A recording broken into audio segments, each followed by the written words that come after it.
Mais uma vez estamos aqui. Sejam bem-vindos a um podcast muito especial. Hoje nós vamos falar sobre várias áreas de atuação, gestão e também cultura. Muito obrigado para cada um de vocês, tanto você que está aí com o celularzinho na mão, nos assistindo pelo YouTube, como também a todos da família da TV Metrópole, que estão nos assistindo nesse domingão, aqui da região metropolitana de Fortaleza e da região norte de Sobral, não é isso, Carlito? Povo querido de Sobral. Eu sou o Edson Borges, mais conhecido como Sargento Borges. Eu sou Carlos Moreira. Meu amigo, a nossa convidada, ela é carismática, ela é uma pessoa extraordinária, tem a cultura do sorriso, né? Ela é fora de sério. A nossa queridíssima, ela é a... Quem é você? Tu se apresentou? Já, meu amigo. Não prestar atenção, desculpa aí. Rapaz, a primeira coisa que eu faço é falar meu nome. Não, é porque mal. tu não gravou ainda, né, rapaz? Ele gosta muito de mim. Vai. Eu tô falando dela, Michele Ribeiro. Salve, salve. Dê um tostão da sua voz pra gente. Seja bem-vinda, Michele. Muito obrigada, presidente Borges, Carlos Moreira, grandes parceiros e agora já amigos também. Isso. Obrigado pelo convite. Acho que vai ser um bom bate-papo aqui. Com certeza. Entre nós.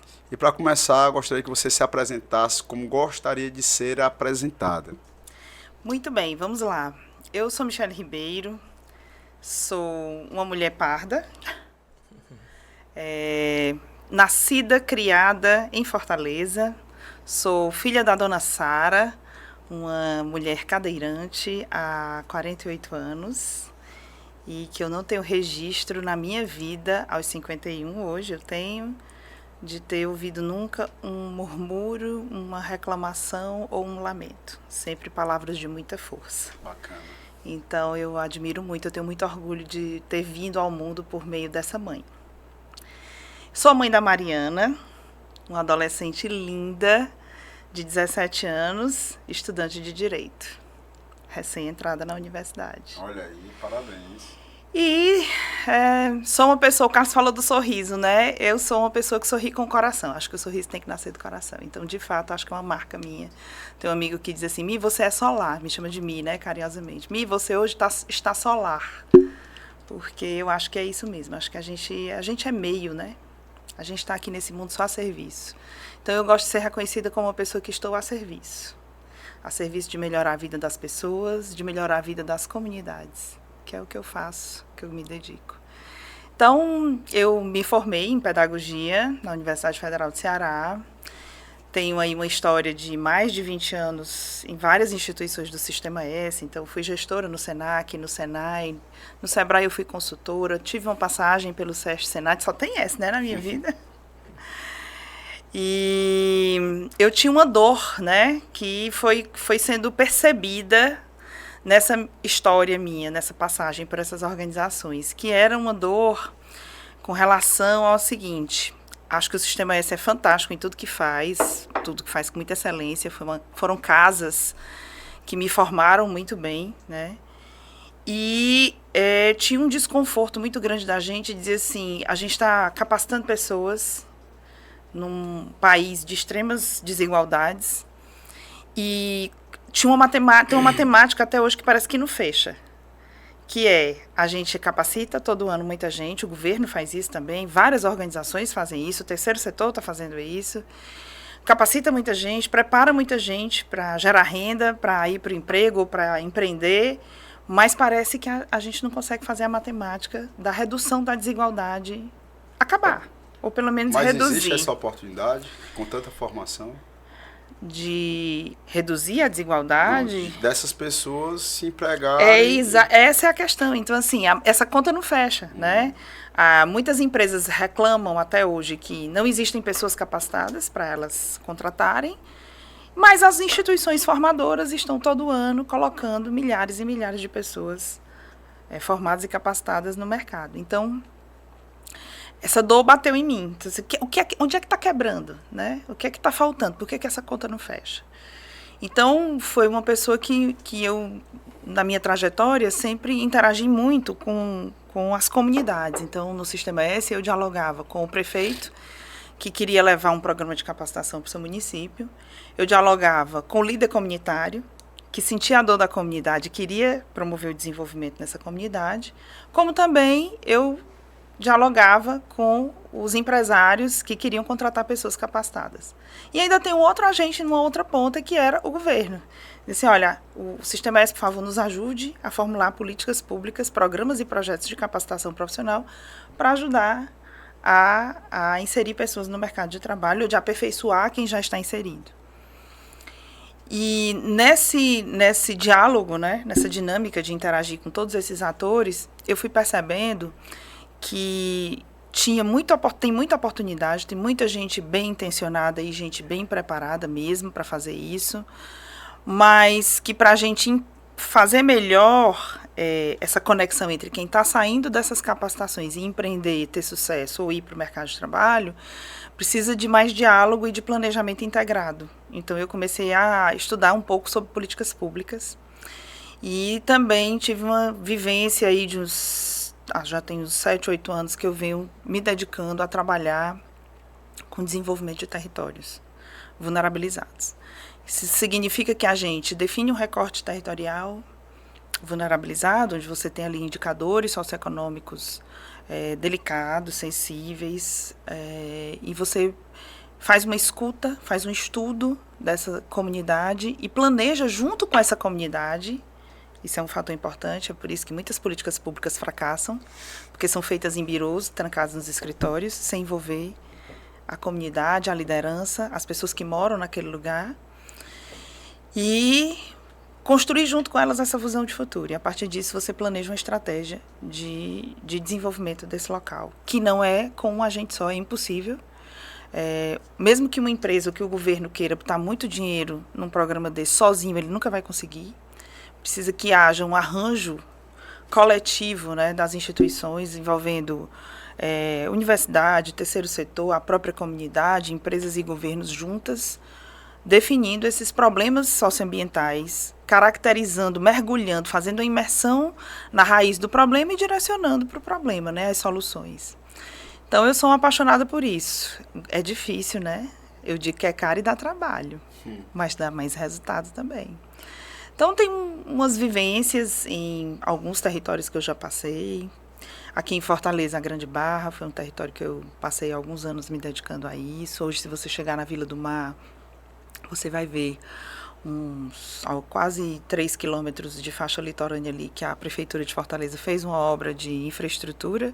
Esse processo precisa ser sistêmico, né? Ele envolve infraestrutura, ele envolve desenvolvimento de pessoas, envolve acesso a serviços públicos de saúde, educação, transporte, lazer.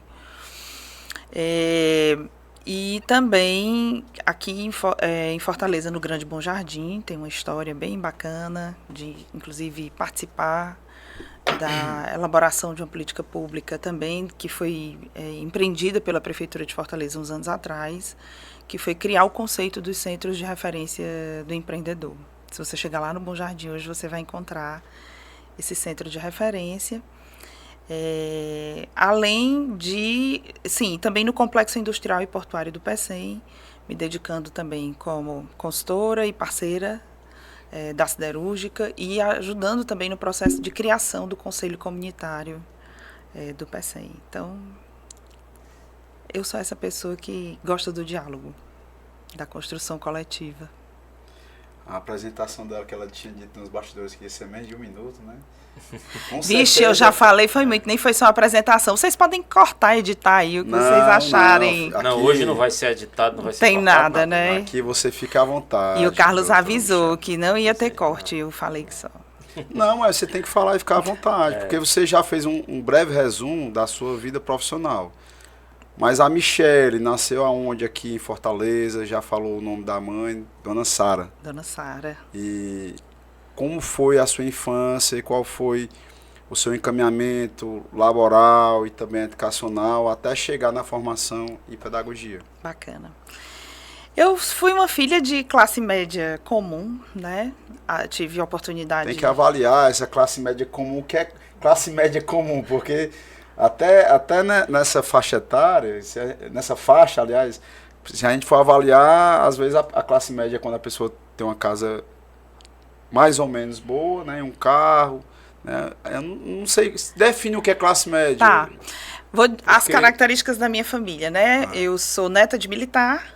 Certo. Militar da PM. Militar da PM. Da PM. Inclusive, quando a gente se conheceu, sim, eu resgatei para você, foi, né? verdade. Um vínculo afetivo muito forte que eu tenho com meu avô. Ele faleceu quando eu tinha 3 anos. Então, eu tenho uma memória muito vaga, assim, da imagem dele. Mas é uma figura de muita força para mim. João Lima. Bacana. Eu sou neta de João Lima. Nascido na região do Seridó, no interior do Rio Grande do Norte.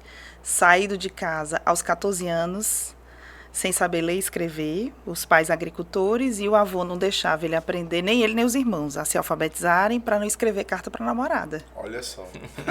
Olha só o nível de cultura que tinha nessa época, né? O nível de cultura.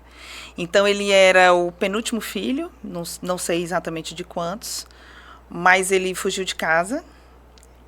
Deixou a irmã de 2 anos cercada por tamborete, que no interior era assim que se chamava, né? Para não ter perigo de se machucar, nem causar nenhum acidente. Passou a mão nas moedinhas que tinha no altar da santa, da mãe dele. A trouxinha de roupa, pau de arara, no sentido da Paraíba. Não tinha documento, não sabia ler nem escrever, mas queria estudar. 14 anos. 14 anos. E encontrou lá quem desse abrigo, conseguiu entrar na escola pública, conseguiu documentos, não com o nome original de família. Nosso nome original do Rio Grande do Norte, inclusive, é Porfírio. Nós perdemos esse nome no registro, porque nesse ato dele conseguiu o registro de nascimento, os documentos, adotou o nome Lima, né? Eu sou Michele Lima. Então é que criou o Lima. Não, deve ter sido a família, foi né, a família que o abrigou, entendi. que deu o nome, né? Bacana. Para ele. Então, essa é a origem da minha família materna. E meu avô veio depois morou muitos anos na Paraíba e veio depois para Fortaleza, onde conheceu a minha avó. E constituiu família a figura de muita força. Eu admiro muito, porque a pessoa sair do sertão aos 14 anos, sem saber ler e escrever, e morreu como delegado de polícia militar, e foi delegado em vários municípios aqui. E serviu também na Segunda Guerra. Caramba. Foi combatente. Então, tem que então, ser escrito um livro sobre ele. João Lima é um vencedor. Um grande vencedor. Normalmente, quem vem de muito lá de baixo e tem uma vida mais sofrida e em razão da sua resiliência, ele normalmente é vencedor. Tem muitos. Aquelas pessoas que têm muito fácil, elas não dão a devida valorização e acabam estagnando, né, na progressão da própria vida. Pura verdade. Esperam muito dos outros. E como ele não tinha nada, e na verdade a própria família era quem estava impedindo que ele pudesse crescer, foi muita coragem por parte dele. No filme de Luiz Gonzaga tem uma cena, Gonzaga fez isso, né? Fugiu de casa, anoiteceu e não amanheceu, e depois, quando já estava com a vida constituída, voltou, né, com a família, reencontrou os pais e tudo. Meu avô fez a mesma coisa. Depois de vida constituída, voltou e teve um reencontro com os pais e tudo mais. Meu avô chegou a vir aqui algumas vezes, né? Então, foi muito forte. Assim, é muito forte para mim essa história. Assim. Eu não sei, eu inclusive gostaria de saber mais da história do meu avô. Eu converso muito com a tia, falei muito da minha mãe, né? Eu vim de uma família de mulheres muito fortes. Então, eu tenho uma tia, que é a minha tia-mãe, que é a Sandra. Eu digo que só tem essa na minha vida. Então, é uma tia, inclusive, que foi morar com a minha mãe um tempo, quando eu nasci. Então, é uma figura também de muita sintonia comigo. E ela conta muito sobre a história deles para mim. Essa história tem que ser escrita para não ser esquecida. Verdade. Porque ele se foi, você também vai e para o restante da família saber dessa origem era importante. Referência, né? E a história da nossa família, eu acho que ela assim, é o suco do Brasil, assim, do processo de formação, né, do Brasil. Porque pelo lado do meu pai era um homem negro e o meu avô negro retinto. Então, eu tenho por lado de pai a herança negra, afro, descendente. Pelo lado de mãe, meu avô era descendente de portugueses e a minha bisavó, na verdade, o meu bisavô, pai do meu avô, que eu acabei de falar, né? Era descendente português. E a minha bisavó era indígena. Inclusive, foi uma descoberta que eu fiz recente. Então, uma misturada danada. Brancos, negros, pardos, coloridos. Qual era o bairro que você morava quando era criança? Colégio que você estudava? Eu nasci num hospital chamado Policlínica. Então, a classe média que eu venho é essa classe média, da família comum, que meus pais trabalhavam, enfim, podiam pagar uma escola particular boa. Mas depois foi também um tempo de muita dificuldade, porque foi o tempo que a minha mãe já estava sozinha, né? Divorciada do meu pai e... Você tinha quantos anos quando seus Eu pais tinha se 14 divorciaram? anos e eu tive um irmão ainda depois. Mesmo a minha mãe paraplégica, ela ainda engravidou e teve mais um filho, que é o meu irmão, Tiago. Ele tem 10 anos menos que eu. Mas do seu pai só tem você? Não, tem eu e outros. o meu irmão. É com a Somos mãe, dois. Ah, sim, com o mesmo pai. Mesmo pai, mesma mãe. E então eu cresci, eu nasci, meus pais moravam ali na região da cidade dos Funcionários, era um bairro bem diferente do que é hoje. Era mais periférico, né? Minha mãe Assim, conta que era o interior, assim, quando ela foi morar lá. Foi morar lá com 15 anos. Então ela disse que era assim, tipo interior, não tinha BR, só pra você ter ideia. Né? Andava muito a pé, muitos quilômetros. Era assim, era uma casa aqui, mato, outra casa, sabe? Olha só. Então era o interior mesmo. E o processo de urbanização veio décadas, né, depois. Hoje é uma grande potência aquela região ali toda. E aí estudei no Colégio Dorotéias até o 5º ano, eu acho, 4º, 5º ano. Que hoje chama, né, 4º, 5º ano. Depois fui estudar no Colégio Batista. E lá eu fiquei. Até o final do ensino médio. Até o final. Até hoje o Colégio Batista é um colégio de referência. Foi uma boa escola. Inclusive o slogan que ele tem, né, a Escola da Vida, e é mesmo. Eu olho assim, eu lembro do meu tempo, né, eu reencontro colegas da minha geração e a gente compara, inclusive, com o que as escolas dos nossos filhos, né, onde as escolas dos nossos filhos estudam, as práticas pedagógicas. Gente, o Colégio Batista fazia coisas tão inovadoras que as escolas hoje não conseguem fazer, né? Educação sexual, por exemplo, era algo extremamente inovador, a forma como eles abordavam. E os outros colégios não tinham essa coragem. Não tinham essa coragem e a forma de abordar, né? Conversava primeiro com as meninas, passava ali um tempo fazendo essa introdução já na 5ª série. Conversava com os meninos e depois, quando a gente já estava mais familiarizado com os temas, eles conversavam com a turma, todo mundo junto. Professor José Milton, espero que esse áudio chegue até ele, esse vídeo chegue até ele, ele saiba da importância dele, diretor dessa escola. Olha, educação ambiental, a gente já falava disso, sobre aquecimento global, sobre buraco na camada de ozônio, né? Década de 90? Década de 90, eu sou de 73, não, antes já, do fim de 80, 85 por aí. Então era realmente... Foi daí que você se inspirou para fazer pedagogia? E aí, então, eu nem era tão boa aluna assim. Eu achava que para seguir a carreira na educação, você tinha que ser o melhor aluno da turma, né? Eu achava que eu queria ser... A minha mãe sempre dizia que eu era muito comunicativa, e ela dizia assim, nunca faça nada que lhe tranque no escritório atrás de uma mesa. Isso vai matar você. Faça algo que você lide com gente. Seu negócio é gente, lidar com pessoas. E aí eu me vi assim, fazendo turismo, porque na época que eu estava para fazer a minha escolha, né, o turismo no Ceará estava começando a se organizar.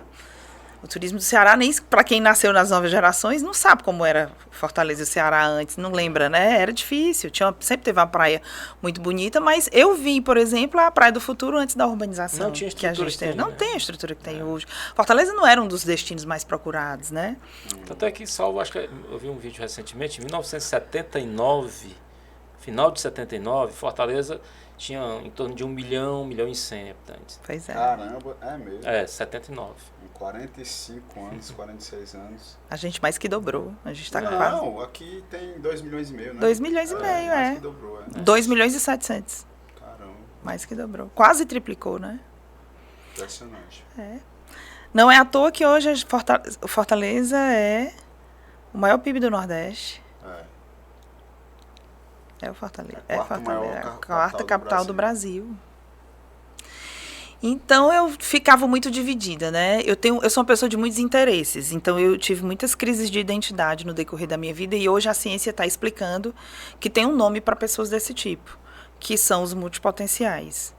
São pessoas que têm muitos interesses. E isso é bom, porque a gente se motiva, a gente se interessa e desenvolve alguns saberes, porque a gente pesquisa, a gente lê, a gente gosta de conversar. Mas também tem o lado delicado disso, que a gente muito facilmente perde o foco. Porque todo o tempo está abrindo novos interesses. Mas, então, assim, eu tinha uma dúvida danada com a minha carreira, né? Assim, fazer turismo, ir para a administração. Eu sempre gostei muito também dessa questão da gestão e da visão sistêmica. As oportunidades eram bem diferentes também. E hoje a gente tem uma gama aí, né? A rede federal, por exemplo, de ensino, a escola pública, né? Hoje ela está muito ampliada, a universidade. Hoje você tem o Instituto Federal, a gente tem acesso hoje à oportunidade de formação de nível superior em praticamente todo o Ceará, se não no município, nem todo município tem uma universidade, mas nos municípios polo do Ceará você tem acesso à universidade. Isso eu estou falando só da rede pública. E antes isso era impossível, né? Na minha geração você tinha 3 oportunidades, que corta uma, ficam 2. Era o UFC, o S e o Unifor. A Unifor, para mim, na época, era carta fora do baralho. Então, tinha o UFC, o S, uma concorrência esmagadora, ou fazer curso, que hoje é IFCE, antigamente era Cefet, né? Escola Técnica Federal do Ceará.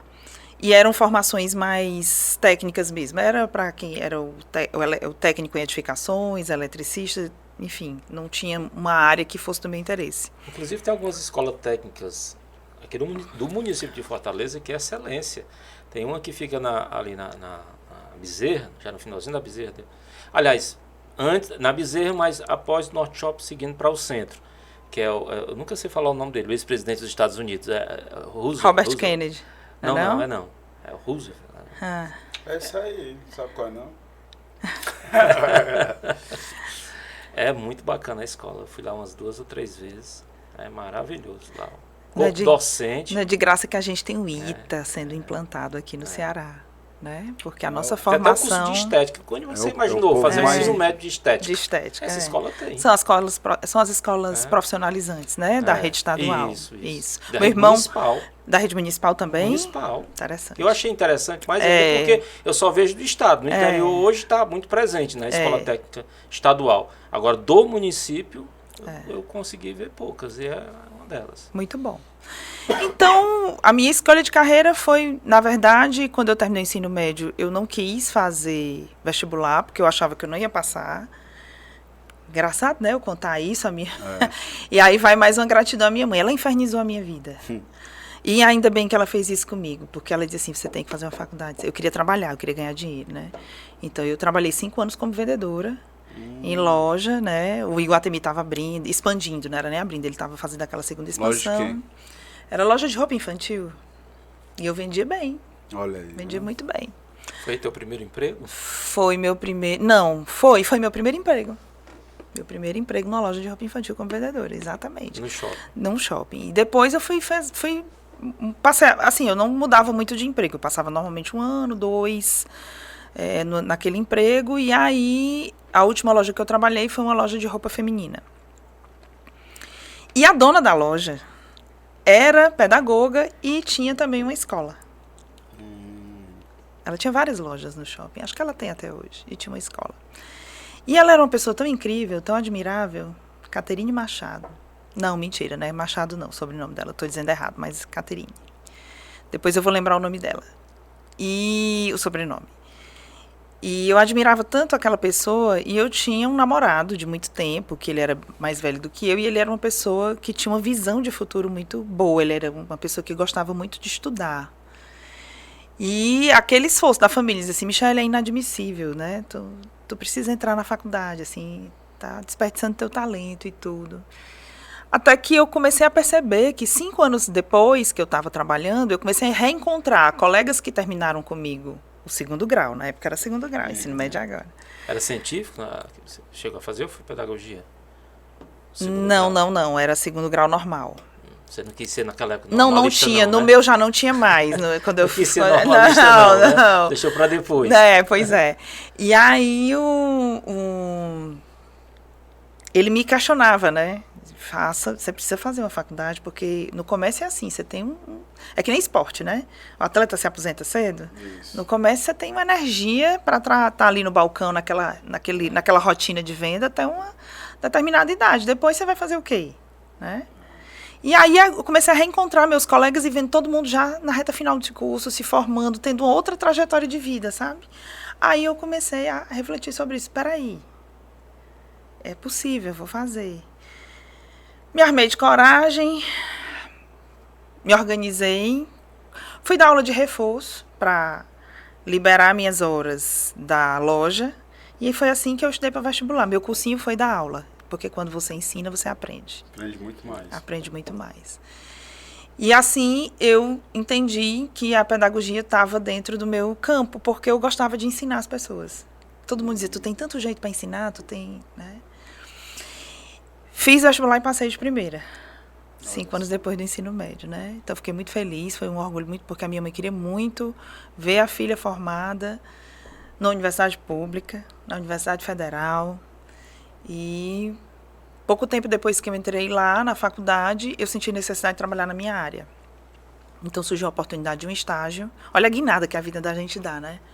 Do balcão da loja, eu fui para uma indústria têxtil trabalhar com os operários como orientadora educacional desses operários. A indústria ela tinha um programa de escolaridade com os funcionários e trabalhava, sabe com o quê? Com o Telecurso 2000. Fui ser facilitadora deles, que eu quase não usava metodologia, eu usava aquele meu tempo com eles fazendo atividades práticas, né? Muito mão na massa com eles. E de lá surgiu a oportunidade de um estágio para o Senai. E foi aí que aquela história que eu contei no início começou. Então, eu sou muito grata, porque eu digo que no Sistema S foi o meu verdadeiro mestrado, doutorado, porque eu fui para o campo realmente de trabalho e entender e, assim, da dinâmica do mundo do trabalho. Porque o mercado de trabalho, ele é apenas uma parte do mundo do trabalho. E foi lá que eu aprendi o que é esse mundo, né?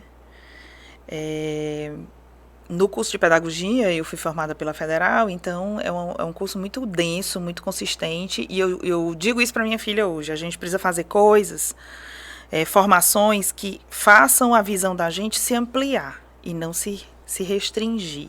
A pedagogia fez isso comigo, porque no currículo eu estudei muito sobre filosofias, tudo aplicado à educação, né? A sociologia, psicologia, então a estrutura e funcionamento também das políticas públicas para a educação. Tinha disciplina que eu tinha vontade de sair e jogar uma bomba no Congresso. Era só vontade, viu, gente? Mas, enfim... De outras questões que porque o senso de... Não, mas não era porque... Vamos esclarecer esse ponto. Eu sou formado em pedagogia também e sou da UES. Então. Vamos esclarecer esse ponto. Minha vontade era porque quando você começa a desnudar como eram feitas as políticas públicas, starta na gente um senso de indignação. Sim, estranho seria se não incomodasse, né? Então gerava muito esse desconforto. E foi aí que nasceu esse sentimento assim, de trabalhar com as políticas públicas também. Hoje eu estou novamente na Universidade Federal do Ceará, fazendo mestrado em avaliação de políticas públicas. Então voltei para a universidade. Sensacional. Dona Michele, nessa trajetória, você passou pelo Sistema S, foi vendedora, formada em pedagogia. E do ano passado para cá, nós tivemos o início de uma relação talvez inusitada a nível nacional. É verdade. Em que a nossa associação, ela conseguiu captar um recurso público do Ministério da Justiça, viabilizado pelo PRONAS, para que nós pudéssemos, através de um instituto no qual você está prestando esse serviço, Impact Hub, não é assim que fala? Impact Hub. Tá com inglês em dia, hein? Impact Hub. Estão com inglês em dia, hein? E você está coordenando e desenvolvendo esse projeto aqui no Ceará, em que nós nos orgulhamos muito em ser a primeira associação de militares estaduais e provavelmente da área da segurança pública de todo o Brasil para poder emplacar a cultura da paz através de formação de agentes culturais, ainda mais no nosso estado, que vive um momento muito tenso, um caos social em razão da insegurança pública. E esse trabalho é desenvolvido em 5 municípios, Juazeiro, Sobral, Maracanaú, Caucaia e Fortaleza. E eu tenho certeza que essa contribuição que a ASPRA, a Impact Hub, a UFC, que você também vai mencionar, que muito provavelmente em razão da sua influência, também está participando desse projeto, e o próprio Ministério da Justiça, que acreditou na hora do edital, em que confiou na ASPRA e em todas as pessoas envolvidas a implementação desse projeto aqui no Ceará. Como é que você lidou do convite para a assimilação, saber se seria viável ou não, porque nós estamos falando de uma associação de militares estaduais, em que a cultura parece, na cabeça de alguns, antagônico, né, para o trabalho policial, e vem muito as questões de ideologias e preconceitos de ambas as partes. A verdade é que, independente de qual lado, não existe lado certo ou errado, mas que, infelizmente, existe sim preconceito. E como é que está sendo esse trabalho? Então, começando lá do aceite, a reflexão de aceitar ou não depois que aceitou, e todos esses desafios que o Ceará mais cultural está na sua vida, na nossa vida. Na nossa vida. Né? Como é que está tudo isso, né? Começa lá do começo, como diz o Matuto. Primeira coisa que eu queria fazer é parabenizar a ASPRA, na sua pessoa, por meio da sua pessoa, pela coragem. Acho que foi uma visão extremamente inovadora em abraçar um tema que é realmente muito delicado, sensível, conectar 2 públicos com realidades tão diferentes. Só um detalhe, as realidades são diferentes partindo da questão institucional. Isso. Mas não podemos deixar de lembrar que o policial militar, ele é da periferia, ele é da comunidade, ele é negro, ele é pobre, ele tem várias dificuldades e simplesmente ele foi em busca de passar no concurso público como qualquer outro concurso. Eu fiz uma pesquisa qualitativa, para você ter uma ideia, no curso de formação de soldado e conversando com os novos soldados que já estão na rua, e a imensa maioria não se sentia vocacionada. Eu quero ser policial militar. Simplesmente ele abraçou uma oportunidade de emprego através do mérito dele no concurso público. E dentro dessa mesma pesquisa qualitativa, eu pergunto quem pretende permanecer na instituição até o final da carreira. 80% diz que se não tiver pretende. outra oportunidade, né? Então, é muito bom deixar claro, obviamente, que a maioria vai permanecer. E aí, já falei isso para várias autoridades competentes, do comandante-geral, secretário de segurança. Hoje mesmo eu comentei com o procurador-geral do Estado desse trabalho necessário interno de conscientizar, valorizar, mostrar a importância de dentro para fora também, porque o policial militar tem às vezes aquele sentimento de não ser bem aceito na sociedade. Então esse preconceito que eu falei que é de ambas as partes é muito sentido internamente.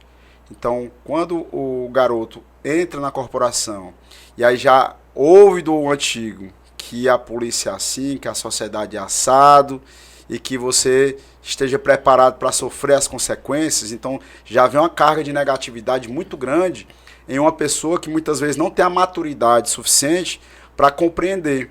E ele absorve isso e vai acreditando em todas aquelas verdades que foram reverberadas pelo pessoal mais antigo, e a consequência muitas vezes é a própria frustração do próprio trabalho que ele desenvolve em favor, em proteção, em servir à sociedade. Então eu faço esse paralelo por ser policial militar, por buscar entender todos os mundos, né, e as culturas dessa sociedade, e enfrentando a possibilidade de nós, do Brasil, mudarmos essa realidade.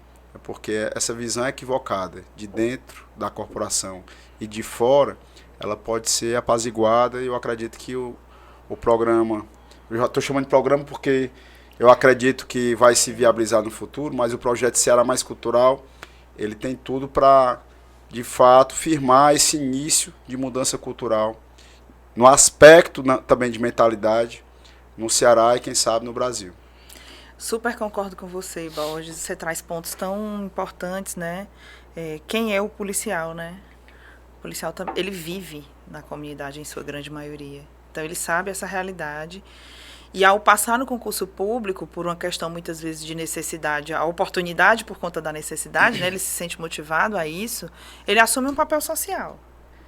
Então, ele ao assumir esse papel social, mesmo morando nessa comunidade, fazendo parte dessa comunidade, ele começa a ser percebido e a se colocar também, muitas vezes, de uma forma diferente, né? Então, a dinâmica dele na comunidade muda.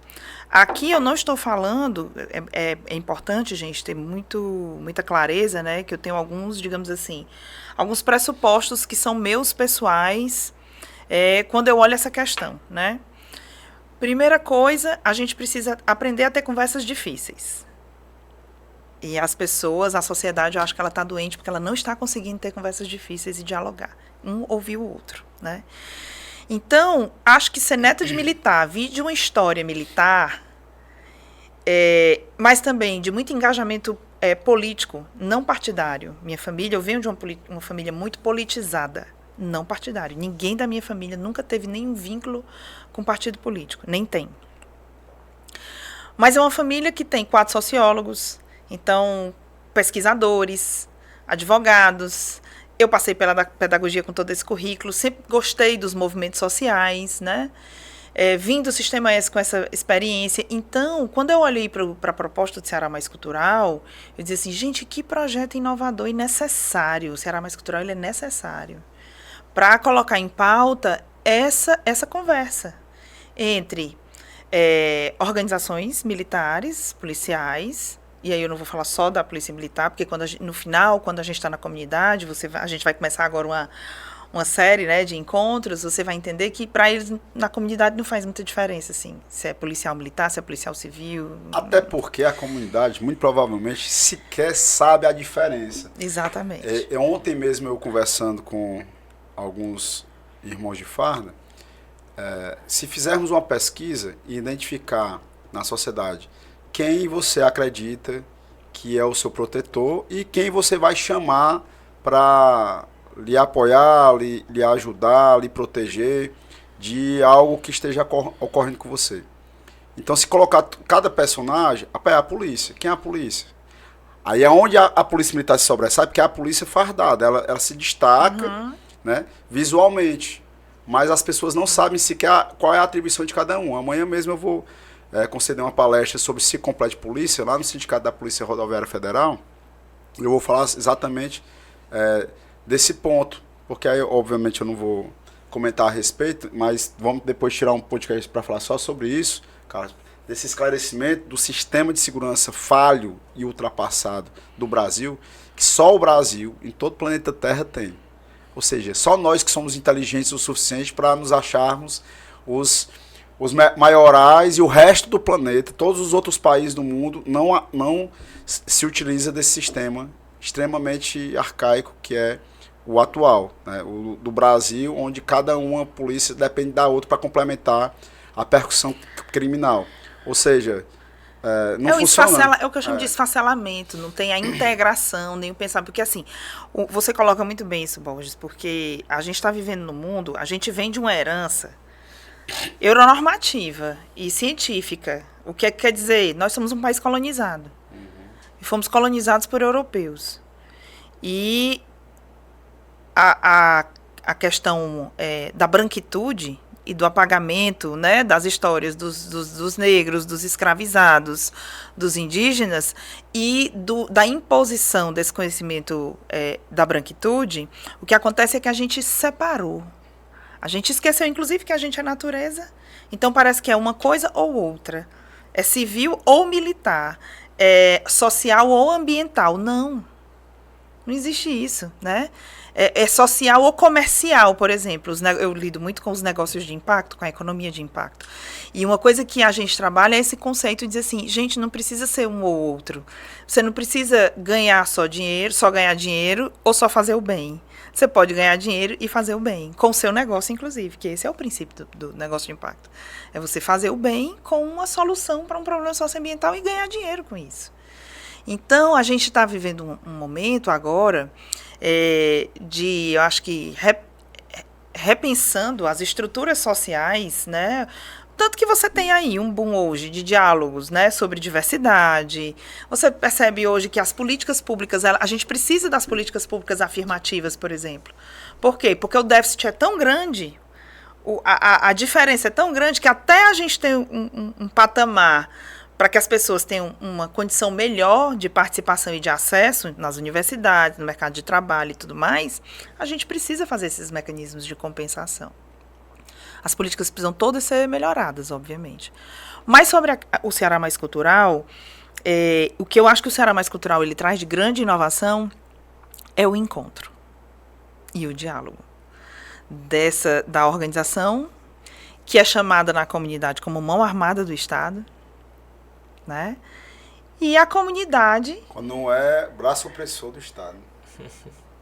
Mas numa situação dessa, um projeto dessa magnitude, é mais desafiador o lançamento ou a manutenção do projeto? A execução, por si só, é muito mais desafiadora.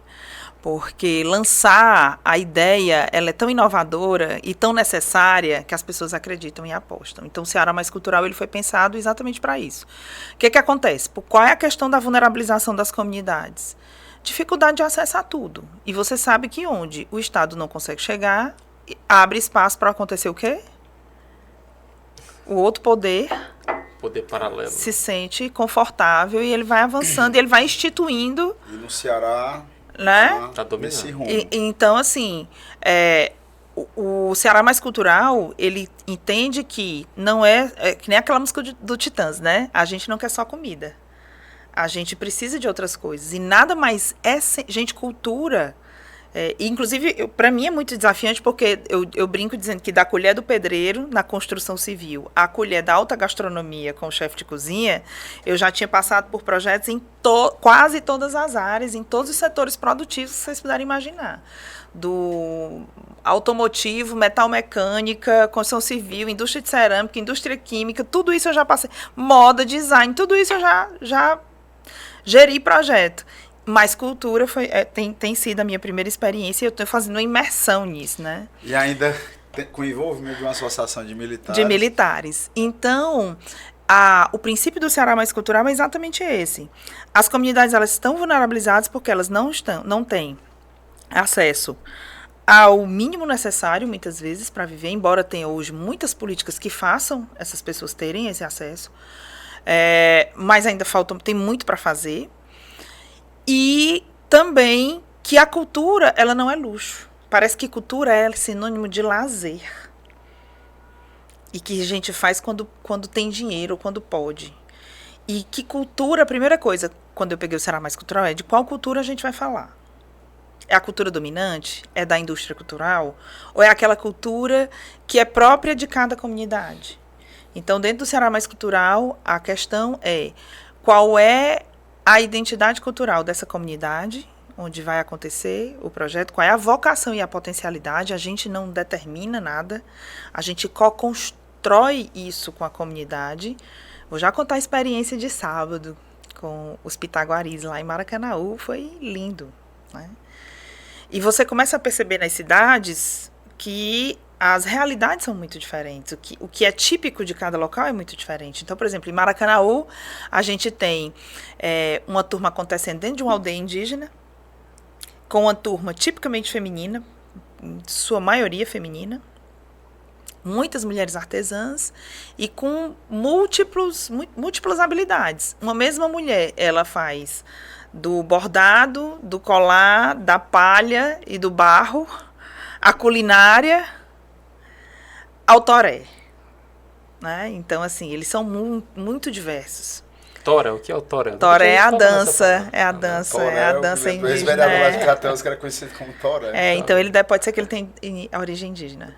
Então muito Tora provavelmente é uma dança. É uma dança. E quando você vai para Caucaia, você já tem um grupo mais com característica de arte urbana.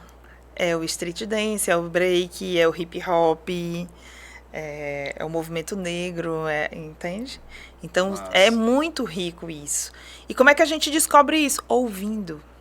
Estando presente, né? Ouvindo e parcerizando com a liderança comunitária, estando presente, observando e ouvindo. Então, o Ceará Mais Cultural, ele entende que essas pessoas, elas têm um talento, mas elas não conseguem hoje usar o talento para gerar renda para elas. Elas não conseguem se inserir, muitas vezes, numa agenda cultural, numa programação que ela consiga exercer que a gente chama de empreendedorismo cultural. E então o Ceará Mais Cultural, ele não vai ensinar a dança, ele não vai ensinar a arte, ele não vai ensinar o talento, porque essas pessoas já têm o talento e tem outras instituições formadoras que desenvolvem essas habilidades, esses saberes. E o papel do Ceará Mais Cultural é pegar essas pessoas que já têm uma vocação, um talento, que já têm um movimento minimamente organizado ou que têm uma ideia e que gostaria de colocar essa ideia para o grande público, e a gente vai ajudar essas pessoas a estruturarem isso numa ideia de projeto. E tem várias possibilidades, vai desde leis de incentivo, como a Lei Rouanet, por exemplo, a editais de fomento do governo federal, estadual e municipal, e também parcerias com grandes empresas que podem também investir em projetos socioambientais usando a cultura como fomento e desenvolvimento das comunidades, o desenvolvimento de território que eu falei. Então, a cultura ela é tão vital, gente, quanto água, quanto comida, quanto banho, porque a cultura alimenta a alma. Então, por exemplo, quando eu estava sábado ouvindo o depoimento das mulheres indígenas falando de ícones, né, de como elas aprenderam essas habilidades que elas tiveram. Muitas vezes, inclusive, uma função de resgate impressionante. Em alguns municípios aqui, por exemplo, o bordado está morrendo. Porque algo que é vocação da nossa história, né, do nosso estado, a vida inteira o bordado. Vários tipos de bordado, a renda de biurro, né, o rechelier e por aí várias técnicas. Por quê? Porque as novas gerações não se interessam mais, porque deixou de ser comercialmente não atrativo para elas. O que acontece? Qual é a dinâmica que acontece muito na cadeia do artesanato?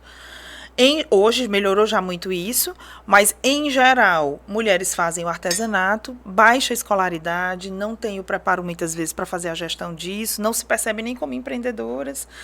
Vem um atravessador, compra ali por 5 centavos a peça, leva, ele fica rico e ela continua naquele ciclo de miséria e pobreza e não consegue quebrar isso. Então, o Ceará Mais Cultural, ele pode ajudar a dar essa contribuição também de resgate desses saberes que estão se perdendo. Porque a gente tem um percurso de 6 oficinas, onde nós vamos trabalhar com esses grupos. E quem sabe ser uma semente de grupos que eles planejem juntos. A ideia é trabalhar muito fortemente essa cultura da cooperação entre eles. O que a gente percebe hoje, já tem muito, por exemplo, a gente vai conversando e vai sabendo, como é que vocês fazem essas peças? Ok, vocês fazem essas peças, mas vocês comercializam, muitas vezes elas fazem para uso próprio, para dar para a vizinha ou para fazer nas festas da comunidade. Então, ela não consegue perceber a oportunidade comercial que tem naquele fazer. Então, e se a gente organizasse uma feira? E se a gente colocasse, aproveitasse os eventos que já tem na comunidade para essa feira acontecer? Porque já vai acontecer o evento. Né? Então, você começa a despertar no outro. Não adianta a gente criar um outro engano, né, de quem trabalha com capacitação. É achar que eu entro numa sala, ensino, aperto um botão e estou saindo e aquele grupo, aquelas pessoas estão saindo já com a vida resolvida. Não, elas saem com certificado embaixo do braço. O que é que vai acontecer depois? A gente precisa pensar sempre isso, no pré, no durante e no depois. Então, no Ceará Mais Cultural, a gente já conversa, a nossa porta de entrada principal é a liderança comunitária, porque essa liderança conhece como ninguém a comunidade, e é o nosso porta-voz. A gente pede licença para entrar, porque a gente é estrangeiro. Em qualquer uma dessas cidades que a gente chega, a gente é um estrangeiro. E a gente precisa pedir licença para entrar. E nesse processo de escuta e de entender, porque muita coisa é dita, mas muita coisa não é dita. Muita coisa a gente só vai perceber na convivência. E o não dito, que eu digo, vai desde a oportunidade a questões que são culturais deles. E que não adianta a gente insistir em fazer de outro jeito, porque vai quebrar a confiança com a comunidade. Trabalhar com desenvolvimento comunitário, essa é uma grande palavra, inclusive. Se você for olhar hoje, eu estava ouvindo um podcast hoje à tarde, e a palavra-chave era construção de confiança. Os investidores da filantropia, eles querem doar para organizações que eles têm confiança. Os conselheiros das grandes organizações, eles querem ser conselheiros, né, e dar o seu precioso conhecimento e o seu tempo em organizações e empresas que eles confiam. E confiança não é assim, olha, confia em mim, olha, eu sou legal, olha, eu vim aqui, eu estou te dando isso. Muitas vezes ele aceita, a pessoa até aceita o que você foi lá dar como meio de facilitar a tua chegada. Mas a gente não faz isso, não. Eu estou dizendo que isso é uma prática comum, né? Mas não significa que o fato de aceitar algo significa que ele está confiando em você. Confiança é relacionamento, é tempo. Então, na relação de construção de confiança com essas comunidades, as oficinas elas vão fazer parte desse processo de construção de relacionamento com elas. E as oficinas elas vão ter esse caráter, né, de co-construir com elas, de tudo muito mão na massa, de pensar esses talentos como uma ideia de projeto. Onde é que tem recurso que pode apoiar esse meu projeto? Como é que eu organizo essa informação num projeto para apresentar e conseguir atrair esse recurso? E como é que eu vou executar esse projeto? Então, o Ceará Mais Cultural, ele trabalha pensamento, sobretudo. Né? Eu costumo dizer, olha, gente, em 6 oficinas é impossível escrever um projeto. A gente não vai ensinar ninguém aqui a escrever projeto, mas você vai pensar estrategicamente a sua ideia de projeto. E muita vivência, né? Então, eles vão aprender, inclusive, a como apresentar esse projeto. Porque, às vezes, eles sabem, mas se a gente montar uma banca aqui agora, eu vou ser o Carlos, a Mariana, que está ali na produção, e colocar um arte, tem muitos deles que são extrovertidos, alguns são mais introvertidos. Eles querem fazer o produto e botar lá na prateleira para alguém comprar. Né?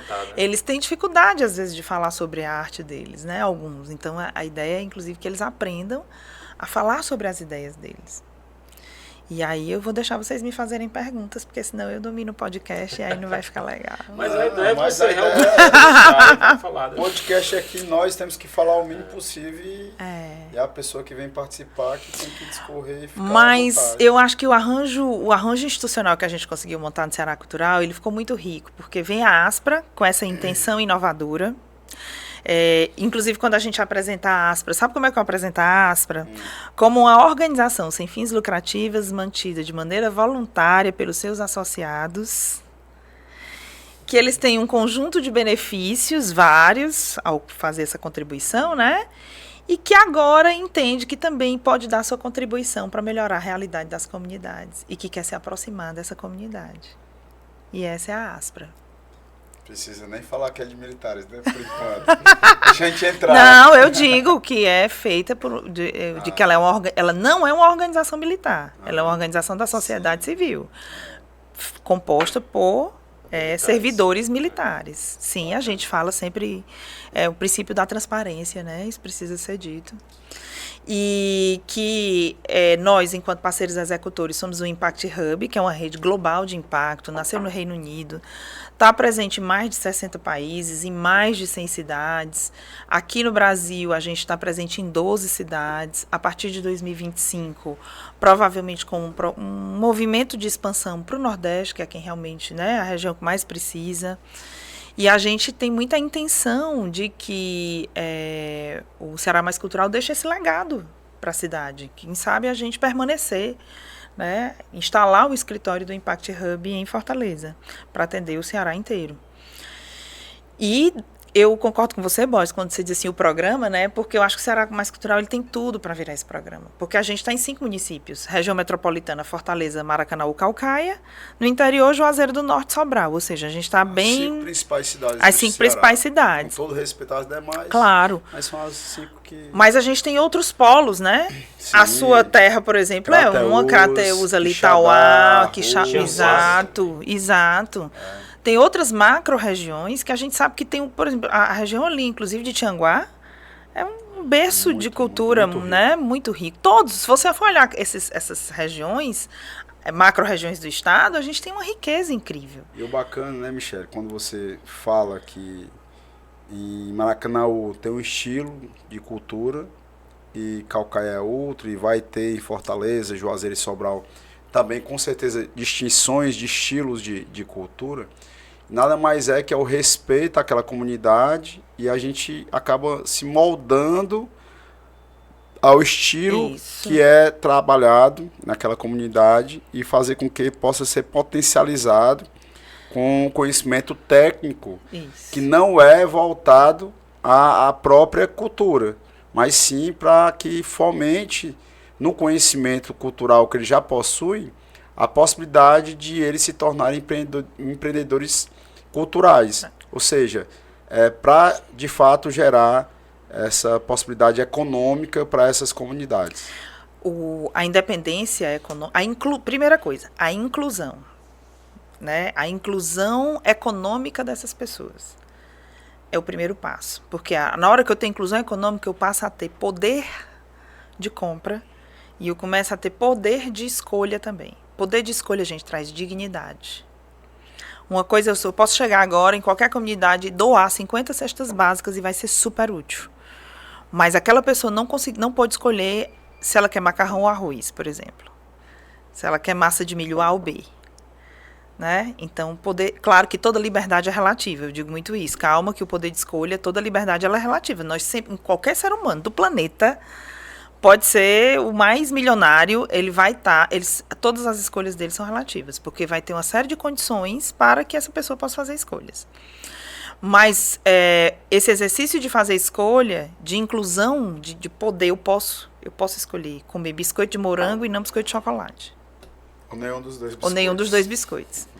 Né? Isso vai exercitando na pessoa uma mudança de comportamento, sobretudo nas mulheres. Porque quando você faz um estudo dos indicadores socioeconômicos, você sabe que a grande maioria dos lares nas comunidades vulnerabilizadas tem mulheres como chefes de família. E aí vai o recorte de gênero e raça, né? Mulheres, em sua grande maioria, pretas e pardas.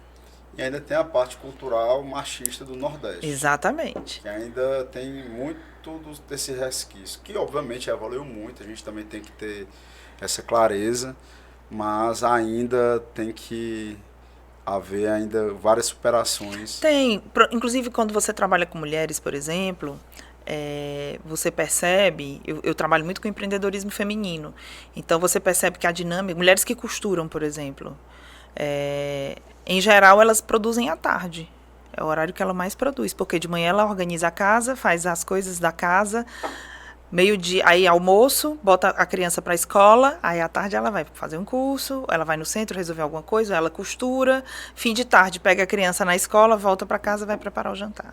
Pega ela agora na gravação, porque nós já temos um programa chamado Ressignificar, que é voltado às viúvas de militares estaduais, mas que eu conversei com a esposa de um policial militar para ela poder assumir a responsabilidade com as viúvas e com as mulheres de militares que, em grande parte, muitas vezes, por questão de necessidade, se tornaram donas de casa e em determinado momento que elas já cuidaram dos filhos, elas precisam de oportunidades e normalmente na parte de empreender.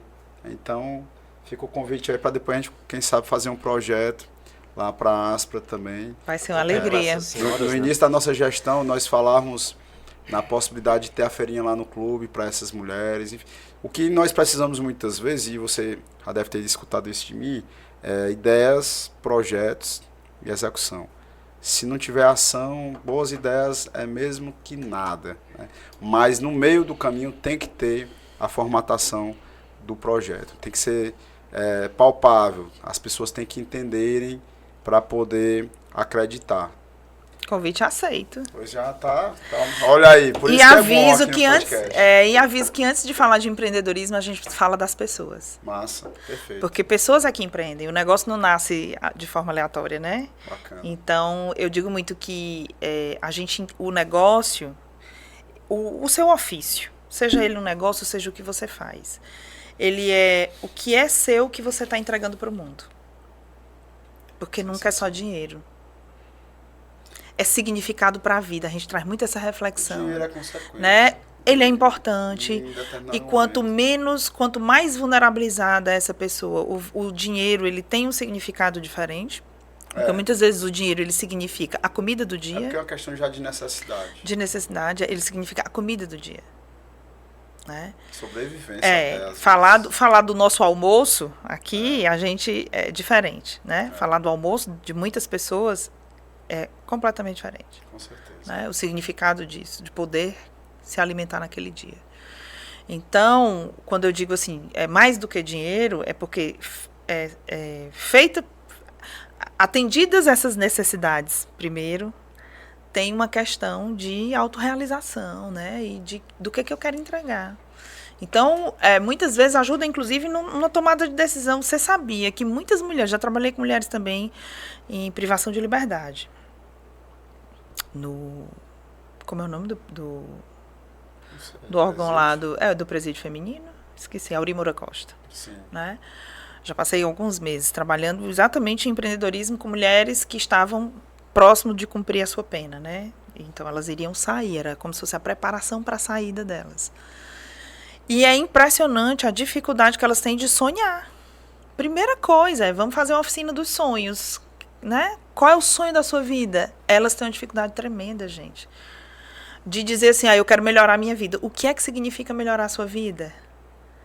Então, trazer isso do abstrato para o concreto, sabe? Até que termina quando ela consegue visualizar num papel, desenhando que o sonho da vida dela é ter dinheiro para fazer lazer com os filhos no domingo. Muitas vezes ir à praia e comer um peixe é o sonho da vida dela.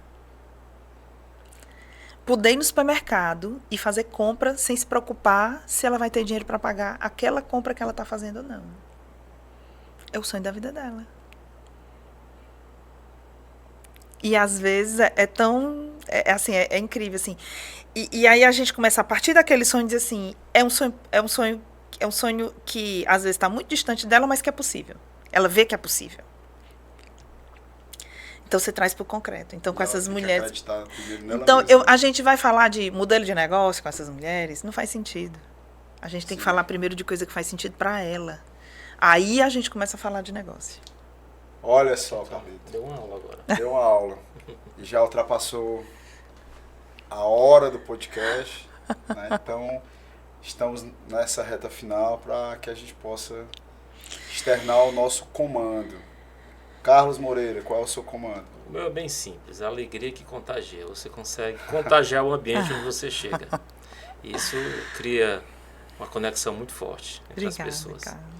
O meu comando é servir no social, combinando agora no cultural. Né? Então, inventei agora. Eu não tinha pensado anteriormente, mas acho que faz muito sentido, porque ela fala muito de servir desde o início. Né? E esse social de evolução da sociedade que é necessária. E agora, por último, a gente trabalhando no cultural que está totalmente interligado, né, conectado.